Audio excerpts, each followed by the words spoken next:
Oke, yuk kita mulai ya. Nah,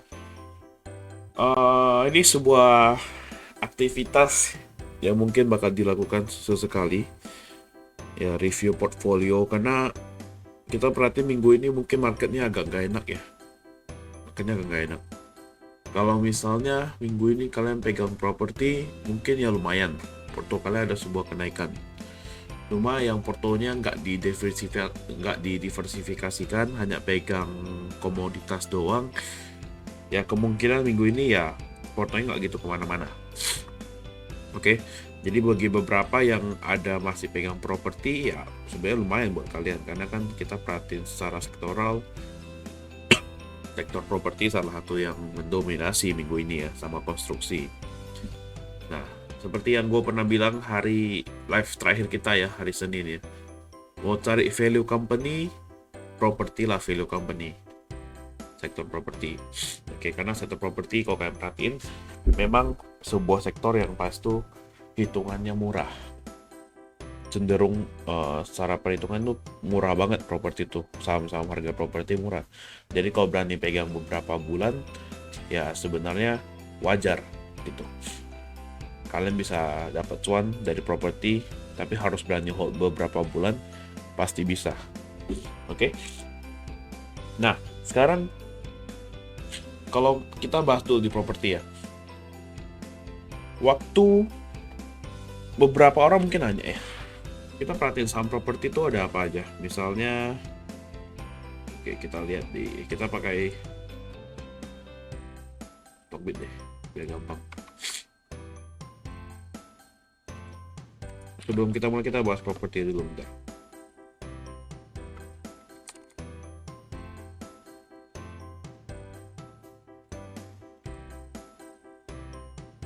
Oke, nah properti itu ada beberapa tipe saham. Ini gue cuma tips saja buat kalian ya yang mau trading di saham properti ya.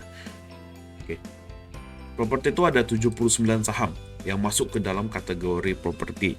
Oke, nah properti nggak cuma properti itu dibagi dari beberapa lagi. Ada yang perumahan, landed house, ada yang mall, ada yang misalnya apa namanya, lahan industri. Nah, jadi beda-beda, oke, beda-beda.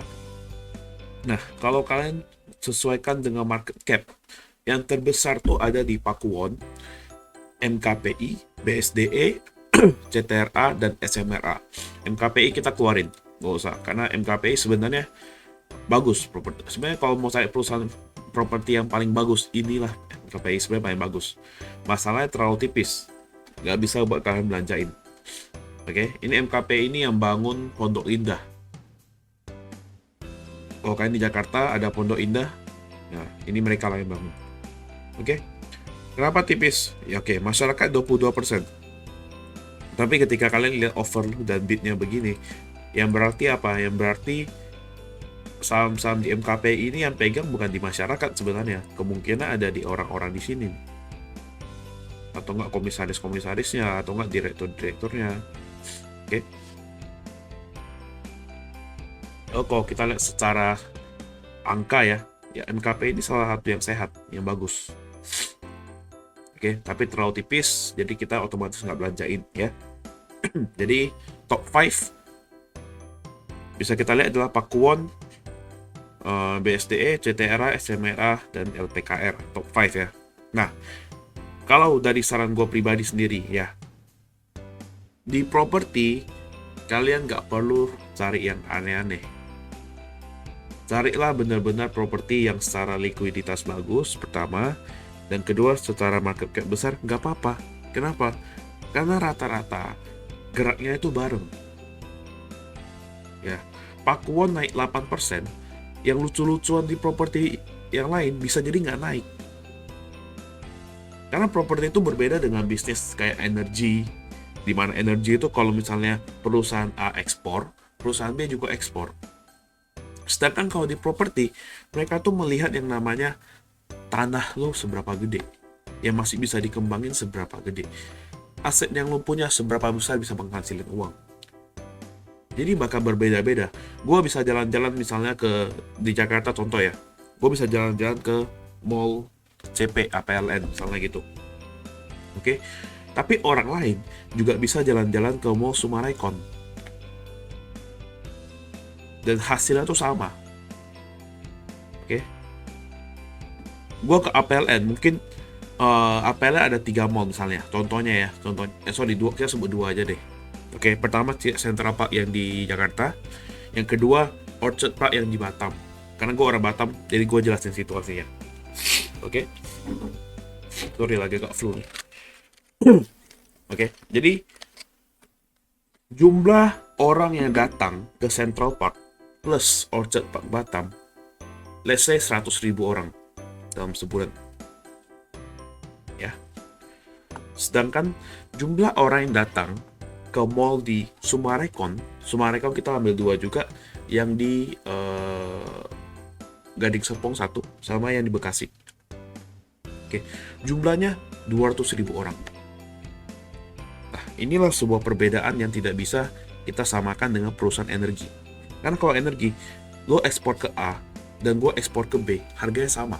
Walaupun jumlah customer-nya beda. Jumlah customer lah yang menentukan seberapa besar perusahaan energi itu bisa berkembang lebih jauh. Jumlah customer, seberapa besar tambang yang bisa lo hasilkan, itulah yang melihat. Tapi kalau di properti itu berbeda. Di properti, semakin bagus aset yang lo punya, semakin ramai yang mall yang lo punya, itulah yang naik. Kenapa Pakuwon mallnya bisa lebih bagus daripada yang lain? Sorry, market cap juga bisa lebih besar. Karena yang mau Pakuwon terlihat secara kualitas lebih bagus, lebih besar. Mallnya APLN di Batam nggak laku sama sekali, kosong. Isinya cuma klub yang rame. Nah, disinilah kita bisa lihat kenapa sering banget terjadi ketika masa-masa properti mulai rally, yang kecil-kecil tuh agak lambat. Kita perhatiin kemarin Pakuwon, kita bandingin ya, Pakuwon sama LPKR. Nah, LPKR mungkin lebih bisa disamakan dengan BSD deh, ya. Oke, kita lihat LPKR. Nah, dalam seminggu terakhir, ya, LPKR naik dari 126 ke 138. BSDE naik dari 900 ke 1025. Oke, nggak gitu jauh, betul ya? Nah, pertanyaannya, apakah LPKR bakal lebih sustain daripada BSD?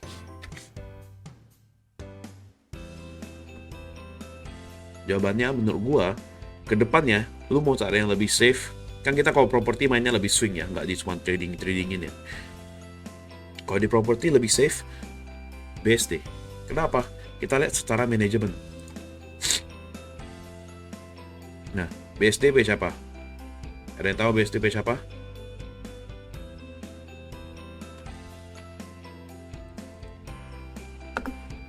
BSD masuk ke grup Sinarmas.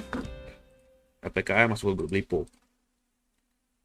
Ya, kita perhatiin yang mana lebih bagus secara manajemen. Gue bukan menjelekkan Lipo, tapi ya faktanya begini. Faktanya adalah begini gitu. Oke.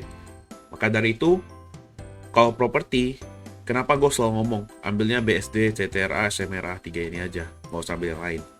Karena 3 inilah properti yang benar-benar jelas. Kalau yang lain gimana? Nah, kalian perhatiin, market cap yang udah gue filter aja, MERX tuh masih di atas. MERX tuh perusahaan Beni Cokro, masih di atas. Yang otomatis artinya apa? Ya ini properti ini banyak saham-saham gak jelas di properti. Maka kalian mau cari saham gocap, banyak di properti. Nih, Kebak, Kota, Dada, MERX, Posa, LT. Paling gampang untuk dapat saham gocap itu di properti. Dari semua. Coba kalian lihat nih. BKSL udah 51, Rel 51, BIPP 51, 53. Paling banyak di sini. Makanya jangan salah pilih. Properti di Batam juga ada di sini. Puri. Market cap juga kecil.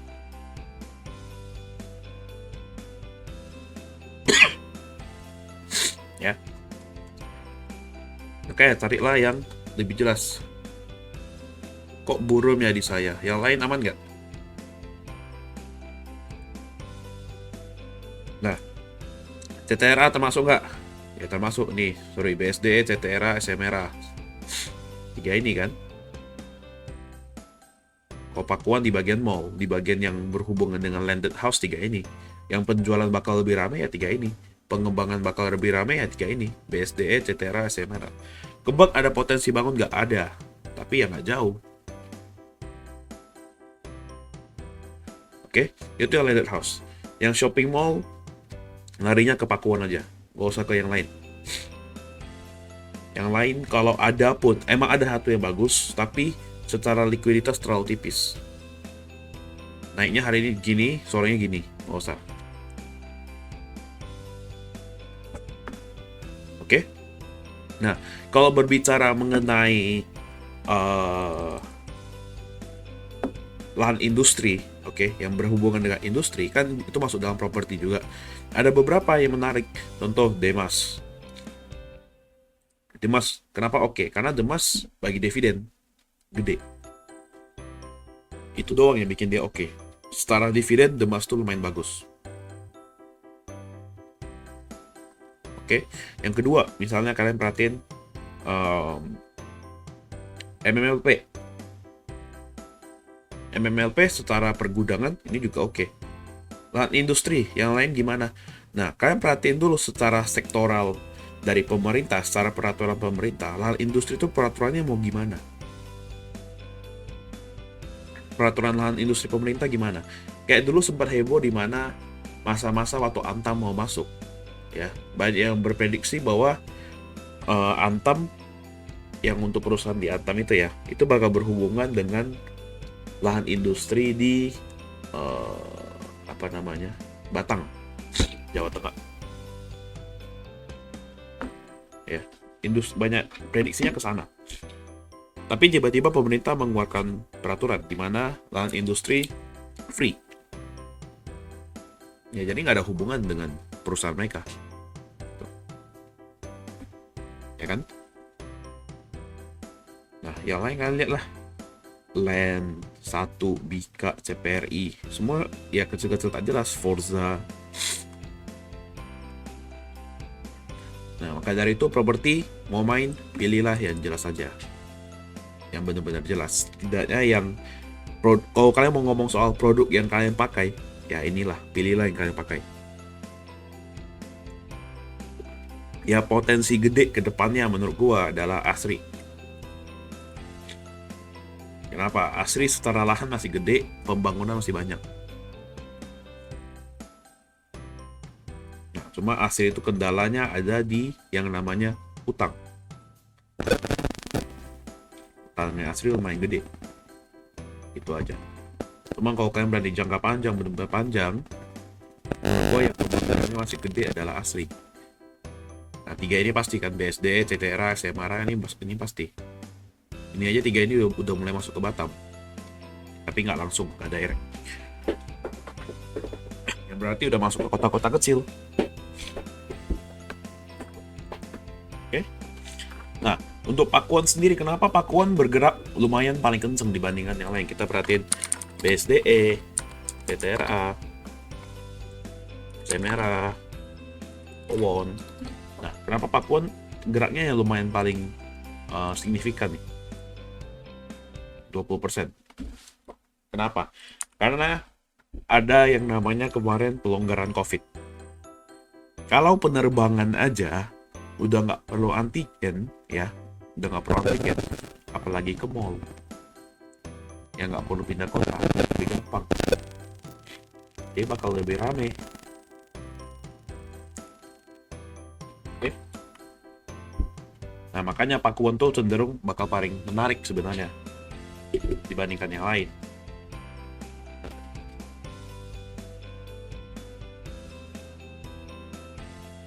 Bentar ya.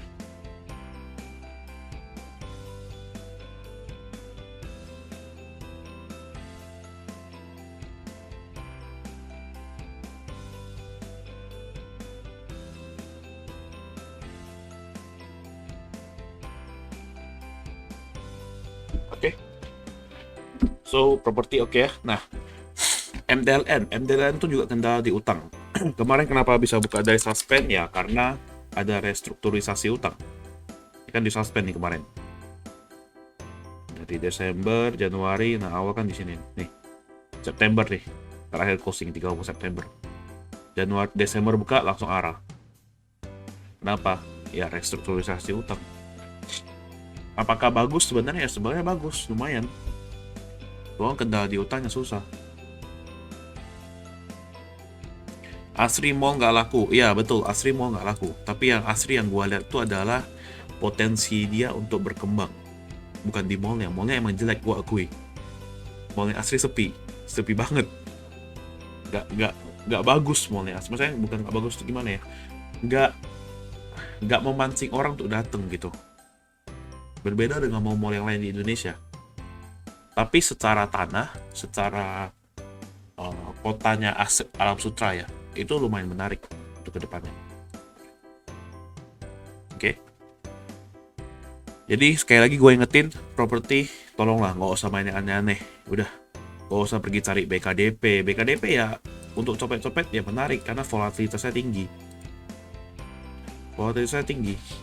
Tapi untuk copet-copet aja, nggak usah untuk sampai di swing lama. Kalau di swing lama ya udah ambil yang jelas aja, yang bener-bener jelas.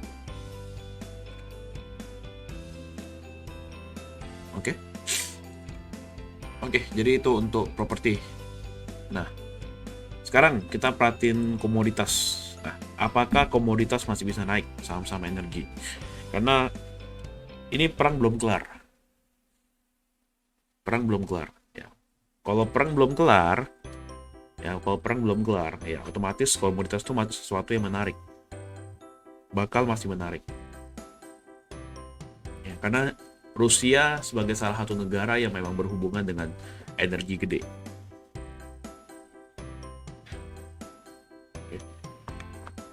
ESG nanti baru bahas. SM Merah mallnya oke. Ya kalian orang Jakarta, kalau yang Jakarta harusnya lebih ngerti seberapa bagus dan seberapa besar keramaian di mall-mall tersebut. Ya, gue kan di Batam. Tapi yang gue perhatiin juga memang mallnya BSD, mallnya di SM Merah itu jauh lebih ramai. Yang orang Surabaya pasti rata-rata ke Pakuwon. Ya. Oke. So, kita balik ke topik hari ini ya. Oke, kita nggak bisa lama hari ini, gue pergi booster ntar 12 lewat. Oke, review dulu IHSG. Nah, IHSG 2 hari di closing di atas. Ya, 2 hari ini di closing di atas. Dan sebenarnya ini sebuah tanda yang lumayan bagus nggak bagus, kalau gue boleh jujur. Kenapa bagus nggak bagus gue bilang? Karena kalau kita lihat IHSG itu bisa ketarik karena sekarang lagi lumayan volatilnya itu mengikuti harga-harga di global. Oke. Kita perhatiin Dow Jones. Dow Jones 2 hari merah, terus kemarin malam 2 hari hijau, kemarin malam merah. Jadi ya ada kemungkinan hari Senin IHSG itu bisa bikin sebuah peak. Maksudnya peak apa? Ya ada sebuah kenaikan terakhir, habis itu baru mulai koreksi. Itu kemungkinan yang gue perhatiin. Nah, kalau kalian perhatiin indeks-indeks lain, negara lain juga nih. Eropa rata-rata hijau ya. UK juga hijau. Asia udah mulai merah, Jepang merah, Korea merah, China hijau tipis, Hong Kong merah, Singapura hijau tipis. Nah, yang berarti IHSG juga geraknya bakal ngikutin ke sana. Oke. Jadi menurut gua hari Senin ada kemungkinan sebenarnya IHSG bakal membentuk jarum. Nah, jadi ada hari Senin ada potensi IHSG malah jadi merah, bisa jadi merah ya. Terus bentuk jarum.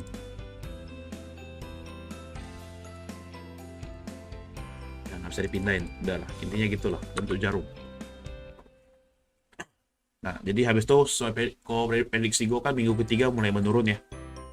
Minggu ketiga mulai menurun. Minggu kedua ada kenaikan tipis lah sebenarnya. Kalau kalian perhatiin dari sini sama lah, nggak gitu jauh.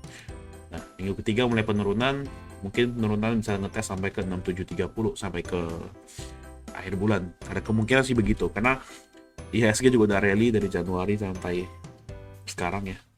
Jadi kalau ada koreksi wajar. Oke. Nah, sekarang untuk kalian review portfolio kalian lihat situasinya IHSG dibandingkan sama portfolio kalian bagaimana. Oke, jadi kita pisahkan per 1 minggu. Misalnya ini tanggal 7 sampai tanggal 11. Berarti kita kasih range tanggal 7 sampai tanggal 11. Oke. Terus tanggal 28 sampai tanggal 4. 28 dan libur. Ya, sampai tanggal 4.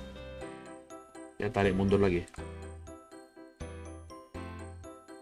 21 sampai 25. Oke, kita ambil 3 minggu ya contoh. Nah,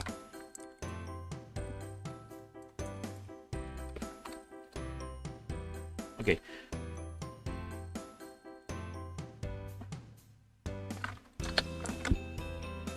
Nah, jadi kalian perhatiin sekarang nih, IHSG selama 1 minggu tuh geraknya berapa banyak. Jadi closing di sini, terus close di sini, ya. Berarti IHSG selama 1 minggu tuh minus 0,1%. Ya, berarti 21 tanggal 7 sampai 11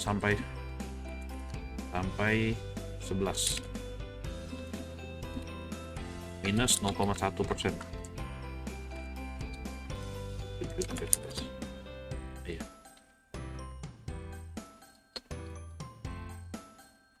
Kosong.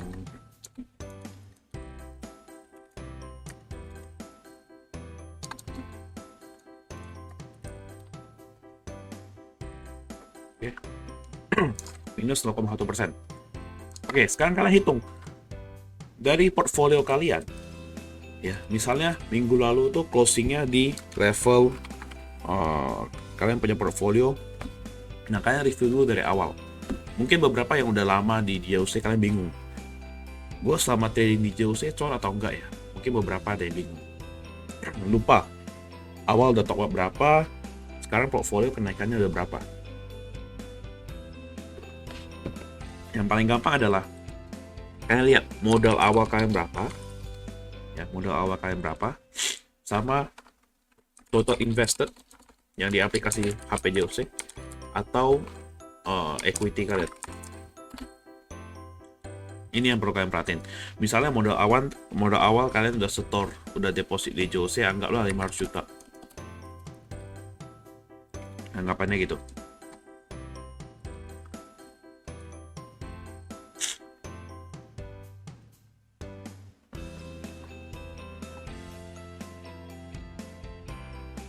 Oke, anggapannya gitu.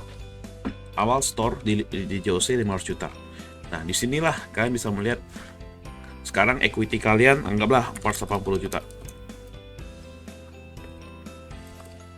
Ini kan berarti kalian udah loss 20 juta sekarang.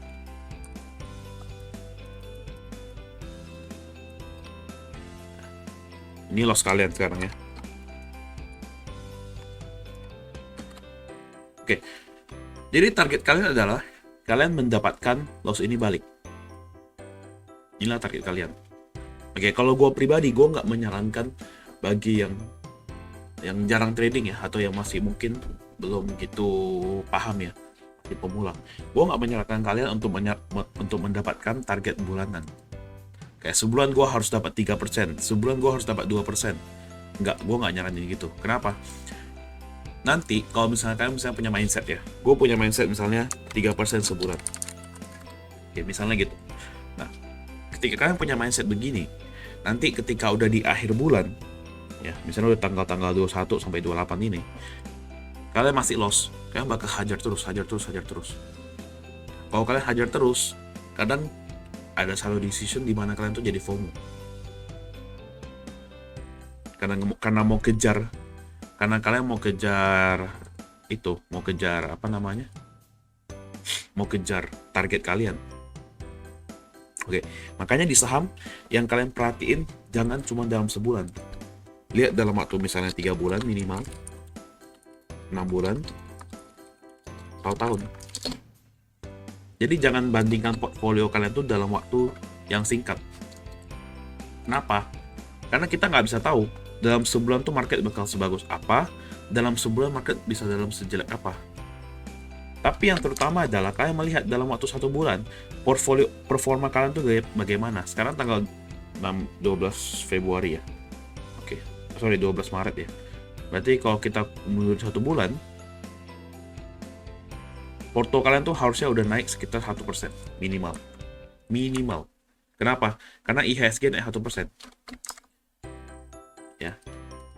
IHSG naik 1,57%, di mana porto kalian harus melebihi IHSG. Kalau minus, harus lebih rendah daripada IHSG. Makanya perlu yang namanya diversifikasi. Jangan cuma pegang satu saham kalian all in.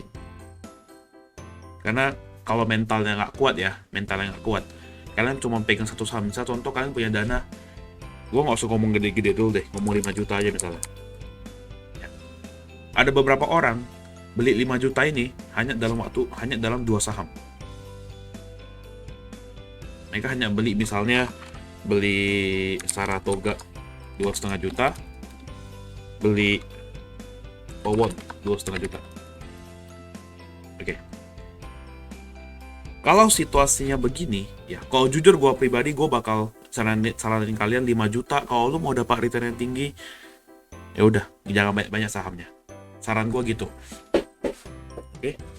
Tapi ketika kalian mempunyai uang 5 juta ini dan kalian gak kuat mental, yang terjadi apa?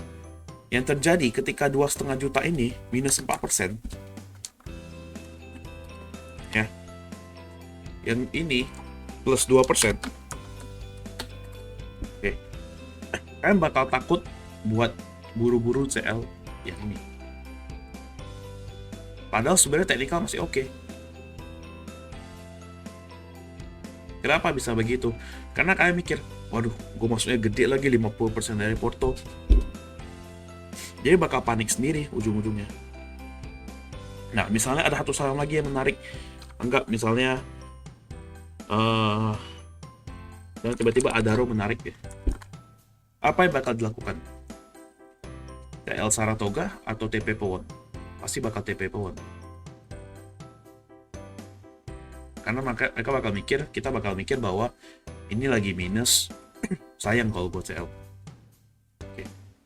Tapi ketika kalian lagi panik, lagi masa-masa begitu kan, psikologi keganggu tuh. Ini Saratoga ini pasti bisa jadi langsung di CL, langsung dijual. Padahal belum closing, masih jam market.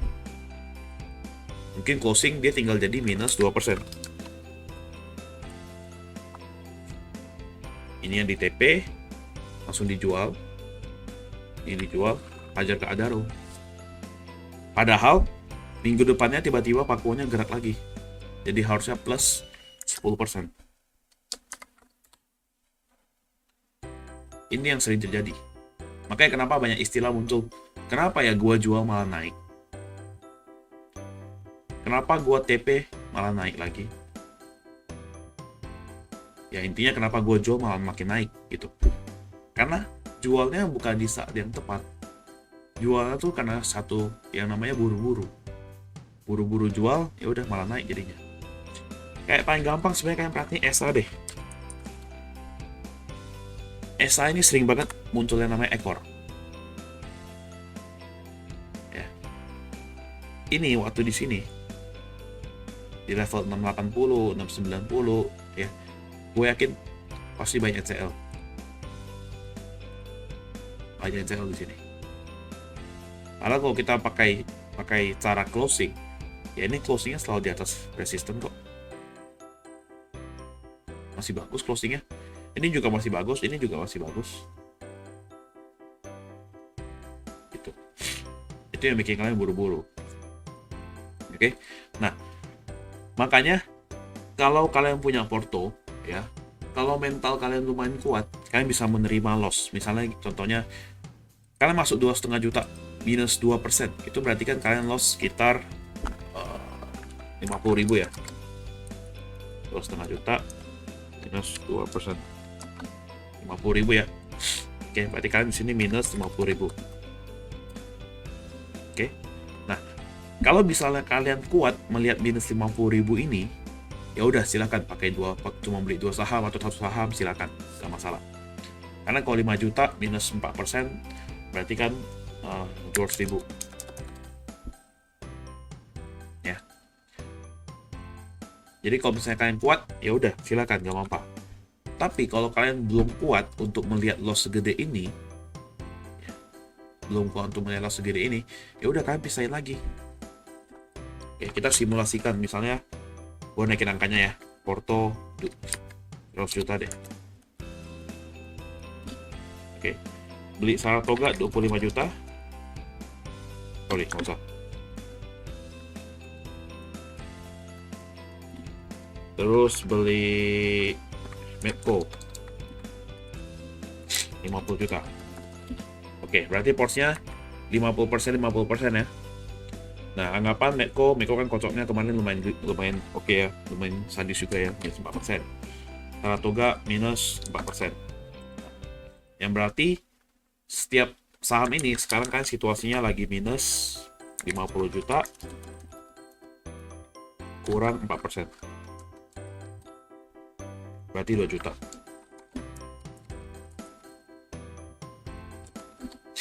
Oke, ini juga sama minus 2 juta. Nah, jadi situasi pertama adalah kalian kuat untuk melihat Porto yang minus 2 juta. Bersama minus 2 juta.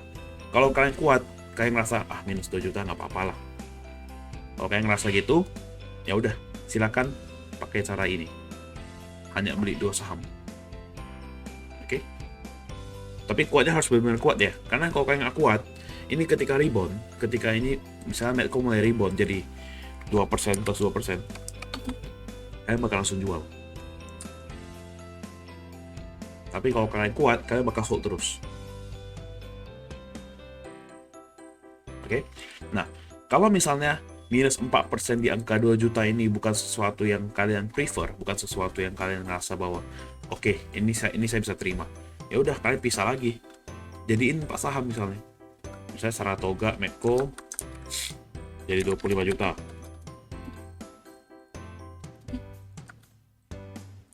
Terus kalian beli Elsa, kalian beli MDKA. Nah, sama-sama minus 4%. Ya oke. Tapi kan kalau minus 4%-nya jadi lebih kecil.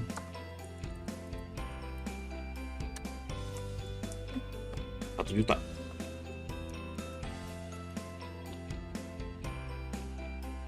Itu beda ya. Jadi kalau pertanyaan orang, kok gue perlu pegang saham berapa sih? Gue perlu pegang saham berapa sih sebenarnya? Tergantung preferensi kalian. Tergantung seberapa kuat kalian lihat loss kalian. Kalau kalian kuat lihat 1 juta, ya udah pegang 4 berarti. Dari 100 juta ya.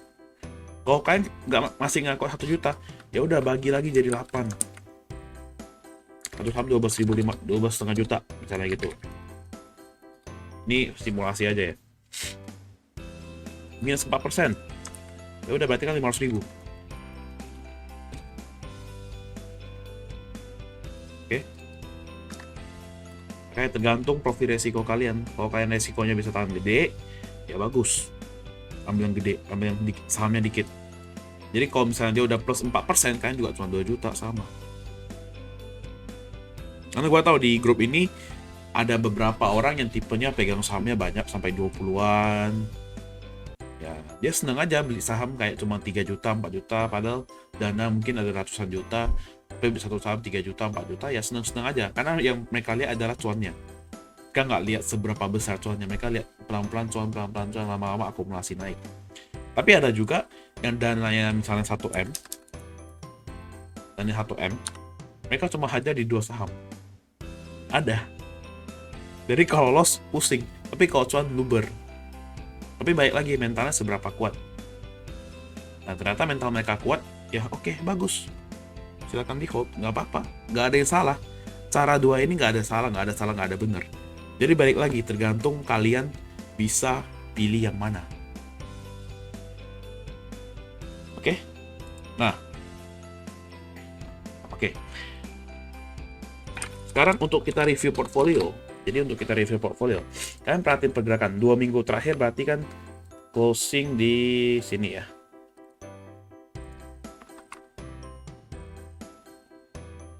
Nah, 21 Februari kita mulai ya. dari sini berarti. Oke. Berarti dalam 2 minggu terakhir IHSG plus 0,43%. Oke, ini yang bisa kalian perhatiin. Nah, performa portfolio kalian kalau bisa harus di atas IHSG. Kalau bisa turun, apa yang terjadi? Ya, ini kan sebenarnya terhitung harus sideways ya. Kalau kalian lihat ini sideways, bola balik. Ini sideways. Oke, karena ini sideways, jadi performa IHSG, performa porto kalian nggak bisa expect bahwa dalam 2 minggu terakhir kalian bisa ada cuan misalnya 2%, 3%, 4%. Jangan ngarepin gitu. Ekspektasinya jangan ke sana. Ekspektasinya jangan ke sana. Waktu di sini dia turun dalam, kalian CL. Di sini turun dalam, CL. Di sini turun dalam, CL. Wajar. Jadi ketika kalian trading, ada CL di sini, CL di sini, CL di sini, itu wajar. Tapi tergantung yang kalian CL tuh bener nggak. Kalau kayak Medco, Elsa, dan lain-lain, kenapa gue bilang gue masih hold, gue nggak CL sama sekali. Gue jujur ya, dalam 2 minggu ini saham komoditas nggak ada satupun yang gue CL. Yang gue TP ada, yang CL satupun nggak ada. Kecuali Toba. Itu doang. Toba doang. Nah, Toba spesial emang, ada VIP-nya nih. Kenapa? Karena ya masa-masa ini sektor komoditasnya itu ya masih hot, masih bagus. Jadi ngapain kalian buru-buru CL di sini?